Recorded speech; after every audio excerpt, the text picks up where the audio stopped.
माझं नाव संचित आहे. माझं वय 23 वर्ष आहे. माझा सिव्हिल इंजिनिअरिंगचा डिप्लोमा झालाय आणि मी एका इंजिनिअरच्या हाताखाली शिकत आहे. माझ्या घरी आई, पप्पा, मी आणि छोटी बहीण आहे. आई घरीच असते. पप्पांचं हार्डवेअरचं दुकान आहे आणि बहीण डेंटिस्ट शिकत आहे. पप्पांचं वय 55च्या आसपास असेल. आई 44-45 आणि बहिणीचं 20 आहे. बहीण हॉस्टेलला राहते आणि आम्ही तिघे एकत्र.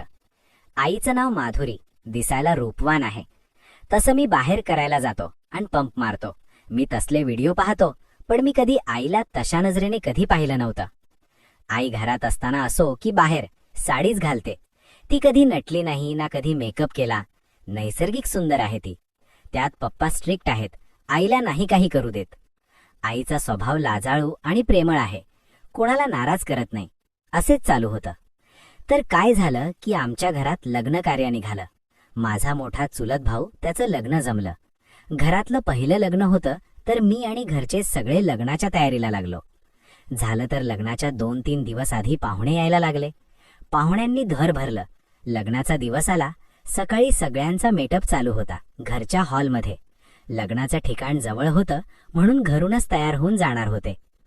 आईने आईचं सगळं आवरलं होतं. आईने मेकअप नव्हता केला, तशीही आई सुंदर दिसत होती. माझी काकू आली आणि आईला म्हणाली, "अगं माधुरी, मेकअप कर, अजून सुंदर दिसशील." आई: "नको बाई, तुम्हाला माहीत आहे ना की ह्यांना आवडत नाही." काकू: "मी बोलते त्यांना." आई: "नको, राहू द्या." तरीही काकू पप्पापाशी गेली आणि पप्पांना म्हणाली, "काकू, भाऊजी, घरात पहिलं लग्न आहे, सगळ्यांना एन्जॉय करू द्या." पप्पा: "मी कोणाला कुठं काय बोललो?"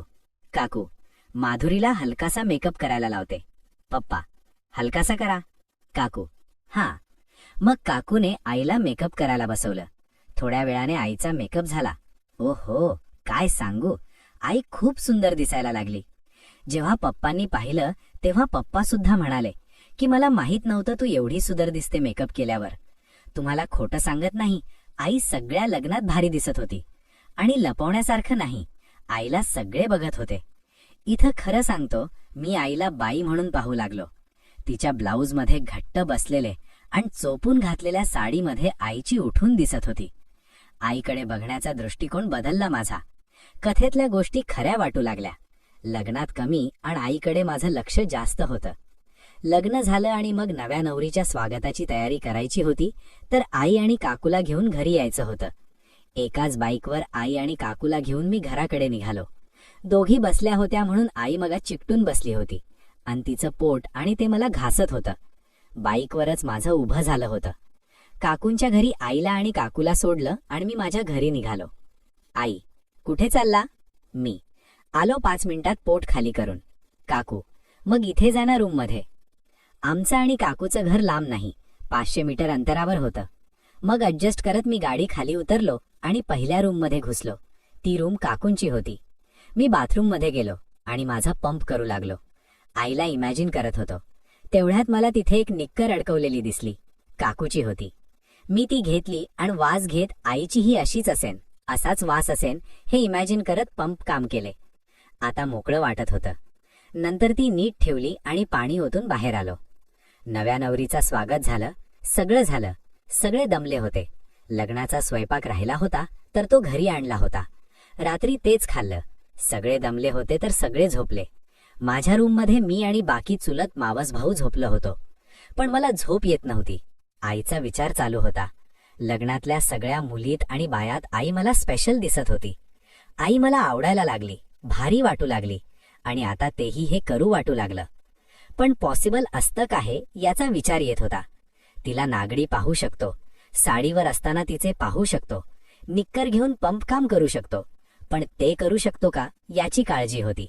त्यासाठी आईला कसं तयार करायचं याचा विचार करू लागलो मी.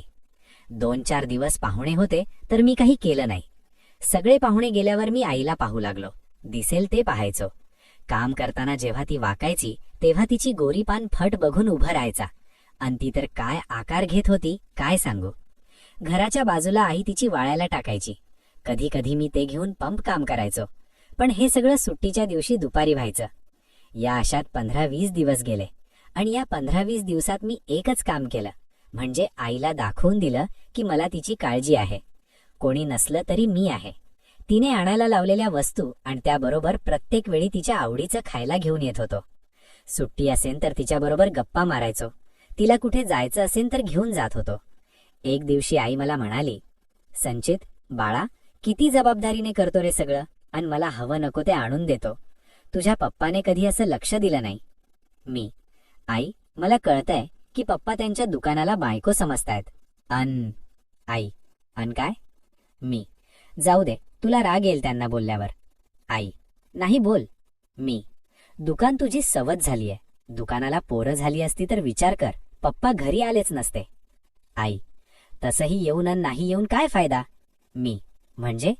आई, काही नाही. मी, सांग ना आई, काय टेन्शन आहे? मी करतो जमेल तसं सॉर्ट आउट. आई, जाऊ दे, आता वयही झालं आणि वयही गेलं. आईच्या बोलण्यावर कळलं होतं तिला काय म्हणायचं होतं.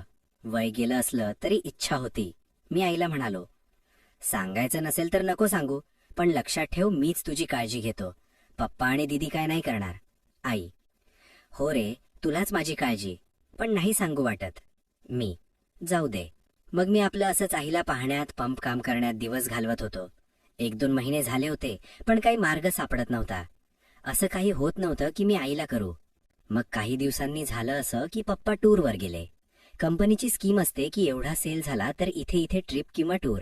तर पप्पा 3-4 दिवसांसाठी गोवा ट्रिपसाठी गेले. जोडून 2 सुट्ट्या आल्या होत्या, तर मी पण घरी होतो. माझे काही मित्र आले दुपारी घराबाहेर. आईने मला सांगितलं की तुझे मित्र आले आहे. तर मी बाहेर गेलो. मित्र म्हणाले की लॉजवर नवीन मुली आल्या आहे, जाऊ रात्री. मी, नको यार, आज माझी तब्येत बरी नाही. मित्रांनी खूप फोर्स केला पण मी गेलो नाही. दरवेळी जातो, पण यावेळी नको म्हणालो. ते रात्री गेले आणि सकाळी उठल्यावर मोबाईल पाहतो तर काही मित्रांनी सांगितलं की लॉजवर रेड पकडली आणि त्यांना पकडलं आहे. आता ही बातमी गावात सगळ्यांना समजली, तशी आईलाही कळली. मी आपला सकाळी आवरलं, नाश्ता केला आणि त्यांचं कसं काय झालं, कसं पकडलं ह्याची माहिती काढायला बाहेर निघालो. तर आईने मला थांबवलं. आई, संचित कुठे चालला? मी, बाहेर जाऊन आलो. आई, नको जाऊ, घरी थांब, काम आहे. मी, बरं आई. मी परत कपडे चेंज केले, शॉर्ट आणि टी शर्ट घातला. हॉलमध्ये टीव्ही पाहत बसलो. आई तिचं धुणी भांडी करत होती. टीव्ही पाहून मी बोर झालो. रूममध्ये गेलो, दरवाजा लावला आणि तसले व्हिडिओ लावून पाहू लागलो. मॉम सनवाले व्हिडिओ लावले आणि मी आई इमॅजिन करून पंप काम करू लागलो. आईच्या लावे चांगली पंप काम केले आणि झोपून गेलो. दुपारी आई मला उठवायला आली जेवण करण्यासाठी. मी फ्रेश झालो आणि हॉलमध्ये आलो. टीव्ही बघत दोघांनी जेवण केलं. मग आई आवरत होती आणि मी टीव्ही पाहत होतो. आईचं सगळं झाल्यावर आई म्हणाली, संचित, मी जरा आराम करते, काय लागलं तर सांग. मी टीव्ही पाहतच हो म्हणालो. 5 मिनिटांनी माझ्या लक्षात आलं की आई म्हणाली होती काम आहे. मग मी उठलो आणि आईच्या रूमकडे गेलो. आई बेडवर मोबाईल पाहत होती. मी आलो की तिने मोबाईल लॉक केला आणि बाजूला ठेवून म्हणाली, का रे? मी, ते तू म्हणाली काम आहे, घरी थांब. आई, ये इथे बस. मी जाऊन आईपाशी बसलो. आई, मला सांग, तुझे मित्र काल तुझ्यापाशी का आले होते? मी, काही नाही, असेच आले होते. आई, खरं सांग. मी, तर बाहेर फिरायला चल म्हणत होते. आई, तू जातो ना कधी कधी त्यांच्याबरोबर बाहेर? मी, हां. आई, तुला माहित आहे ना त्यांना काल पकडलं पोलिसांनी? मी, आई, म्हणजे कधी कधी तू त्यांच्यासोबत जातो, तिकडे तूही जातो ना? मी, मान खाली घालून म्हणालो. मी, नाही आई. आई, मला खरं खरं सांग, जातो ना तिकडे तू? आईने 2-3 वेळा विचारल्यावर मी म्हणालो. मी, आई, अरे देवा, संचित, तुला पटतं का हे असं करायला? आपण चांगल्या घरचे आहे ना? मी, नाही जाणार परत. आई, पण मी म्हणते, याआधी गेलाच का तू? मला लगेच सुचलं की आईला थोडंफार जाळ्यात घेऊ. आई, संचित, काय विचारते मी? मी, आई, आता कसं सांगू तुला, समजून घे ना. आई, काय समजून घेऊ, काय गरज तिथे जायची? मी, आई, गरज असते म्हणून जातात ना. आई, अरे, म्हणजे तसल्या बायांबरोबर तू? छी. मी, आई, तुला माहित आहे, प्रत्येकाची गरज असते आणि मग तिथे होऊन जातं. आई, लाज वाटत नाही का आईला सांगताना, आणि तिथं जातो असं करायला सांगायला? मी, मग काय करू सांग आई, इच्छा होते माझी सारखी, मग काय करणार? आई, नैसर्गिकपणे कर ना. मी, करतो, पण त्याने काही होत नाही. आई, त्याने काही होत नाही म्हणजे? मी, तू काय? आई, आम्ही करतोच ना, का बाहेर जातो? मी, आई ऐक ना, लग्न मला आत्ता करायचं नाही आणि हाताने नाही पूर्ण होत, मग काय करणार? आई गप्प झाली. मग मी बाहेर निघालो तर आईने मला थांबवलं आणि म्हणाली, संचित, तसं नको जाऊ यापुढे कुठं, जीएफ बनव. मी, नको जीएफचा लफडं. आई, अरे सेफ राहील, जीएफ बनव हे मला सांगावं लागत आहे. मी, आई, जीएफ सोडून काही सांग करेन. आई, मग तशा ठिकाणी नको जाऊ. मी, होईल तेवढं कंट्रोल करतो. आई, पुन्हा तेच. मी, मग काय पर्याय नसतो आई मुलांकडे. एक बोलू का आई? आई, हा बोल. मी, माझी शपथ खा की रागावणार नाही आणि खरं सांगशील. आई, हा. मी, मला त्या दिवशी तू बोलली की तुला सुख नाही, आताही बोलताना म्हणाली की तूही नैसर्गिक करते.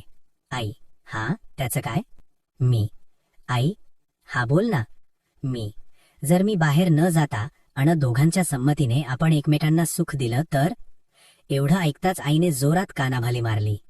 तर मित्रांनो, पुढील कथा यूट्यूबच्या कॉपीराईटमुळे फक्त टेक्स्टमध्ये आहे.